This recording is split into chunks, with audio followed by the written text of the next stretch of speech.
I'm Sonia and I help people take their power back. If you're interested in working with me and want me to help you call yourself on your own BS, the link for coaching is in the description below.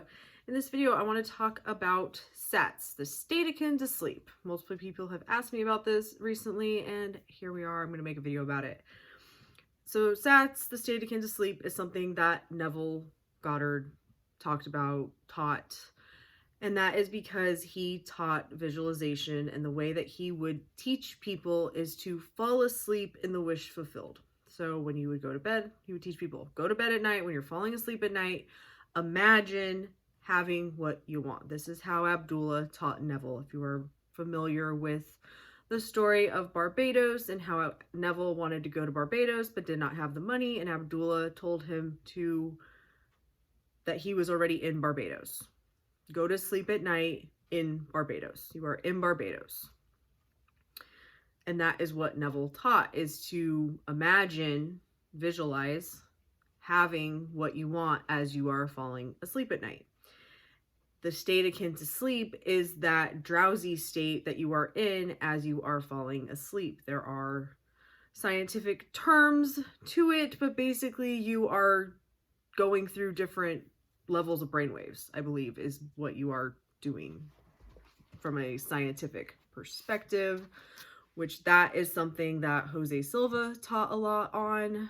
If you've ever heard of the Silva mind control method, or the Silva Ultramind is the version that Mind Valley has, but I believe the original book is the Silva mind control method, I believe. I have the book on my bookshelf, but whatever. But he figured out that, like, a form of meditation, teaching people to instantly put themselves into a deep state of relaxation and go through these different brainwave states very quickly. None of that matters when you're manifesting, you guys. It fucking doesn't. Neville believed that that was important, so it was. In my experience, there has been things I have manifested without doing it before I went to bed, or doing anything before bed. It's your choice of what you choose to think. Now, when I first started playing with SATS, because I was doing Neville's ladder technique, the thing I found out about when I was falling asleep at night is that is when I would do the most bitch moaning and complaining that I would do at all throughout the day. I was trying to problem solve and figure out how to make my life better as I fell asleep at night. So once I figured that out, that had to stop, because whatever you focus on the most is going to be proven to you to be true. And if there is, which people claim that there is power in being in that more drowsy state, and that is how you impress your subconscious, which is going to be my next video because we need to talk about that. But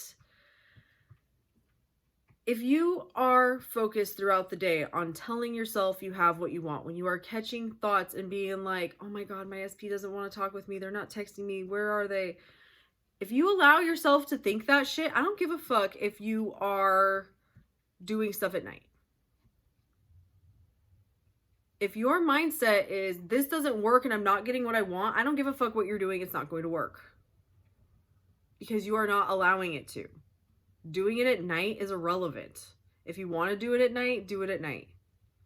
But when it comes to SATS in particular, if you are going to do it at night, stop putting so much fucking rules on it and stop asking yourself, well, am I in SATS? And is it working? And is it, because it's not working, because you're not just assuming you have what you want. Like, literally. Somebody on TikTok had mentioned this story of Neville's when he got out of the army. And he talks about imagining what he did to manifest something that was impossible, of him getting out of the army, fully honorably discharged, and how he imagined being at home. He also talks about how the most important thing is to assume that you have what you want at the moment that you fall asleep. I can tell you from experience that that is not true. Because when I did the ladder technique, I literally could not fall asleep imagining myself climbing up and down a ladder.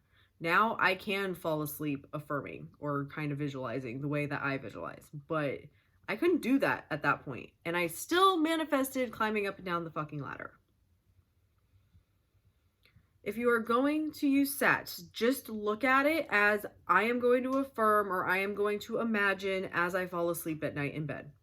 Instead of worrying or wondering or questioning or doubting as I'm falling asleep, I am just going to imagine that I have what I want or affirm whatever your technique is. You're either going to visualize or you're going to affirm or ask affirmations or inner conversations, but you are going to think as if what you want is true. That's it. Drop the rest of the stuff around SATS. Because if you're holding on to anything else, you are making it way too fucking complicated. So here is Neville's story. I have actually, I think, read this on YouTube before, but here we go.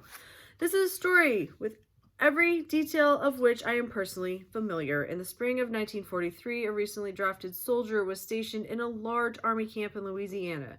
He was intensely eager to get out of the army, but only in an entirely honorable way. The only way he could do this was to apply for discharge. The application then required the approval of his commanding officer to become effective. Based on Army regulations, the decision of the commanding officer was final and could not be appealed. The soldier, following all the necessary procedures, applied for a discharge. Within 4 hours, this application was returned marked disapproved.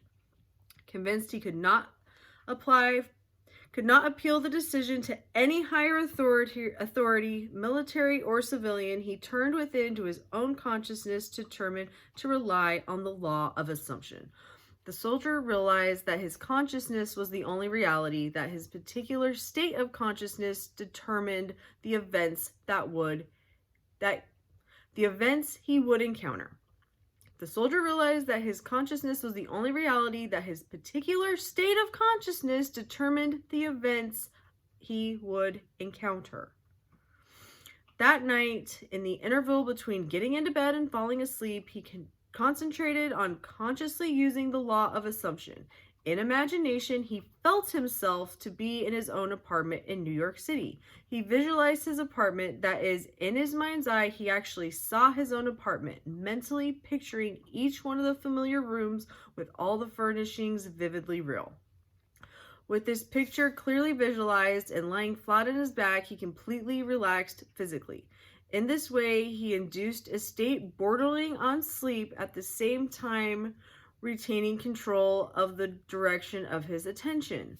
When his body was completely immobilized, he assumed that he was in his own room and felt himself to be laying in his own bed, a very different feeling from that of laying on an army cot.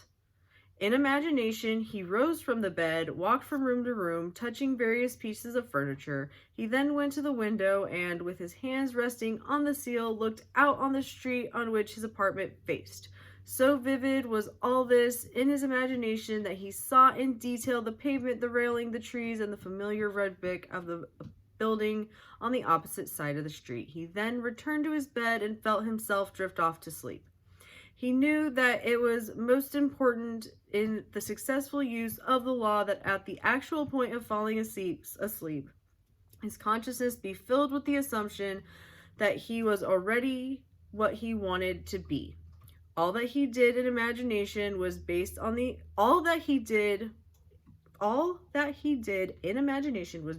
assumption that he was no longer in the army. Night after night, the soldier enacted this drama. Night after night, in imagination, he felt himself honorably discharged back in his home, seeing all the familiar surroundings and falling asleep in his own bed.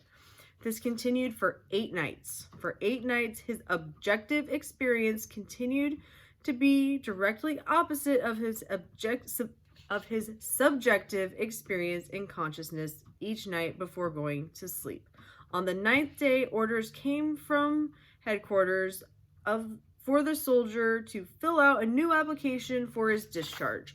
So shortly after this was done, he was ordered to report to the colonel's office. During the discussion, the colonel asked him if he was still desiring to get out of the military. Upon receiving an affirmative reply, the colonel said that he personally disagreed, and while he had strong objections to approving of the discharge, he had decided to overlook these objections and to approve it. Within a few hours, the application was approved, and the soldier, now a civilian, was on a train bound for home. All Neville did to get out of the army that he was drafted into and told that he couldn't leave was go to sleep and imagine that he was not in the military anymore, that he did not have to be there, and that he was at home in New York. Now, there's details that he's trying to give people of, like, it's important to be in the wish fulfilled as you fall asleep and all that shit, but from my personal experience, it doesn't matter. As long as you are focusing on having what you want, you will get it. I like the part where Neville, how did he put it? I can't remember, but for 8 days, his objective experience continued to be directly opposite to his subjective experience in consciousness each night before going to sleep. Focus on having what you want. That's it. Yes, I know he talks about, well, you have to be in the state as you fall asleep. If you're putting that much fucking thought into if you are doing it right, you are not doing it right. You are the one who is questioning if it works in the first place because you put the meaning to everything. So decide that doing it however you are doing it is doing it right, that it is going to work for you, and that what you want is the reality in which you are in. The soldier realized that his consciousness was the only reality, that his particular state of consciousness determined the events he would encounter. Think that things are the way you want them to be and let go of the rest. Thank you so much for watching. Love and light.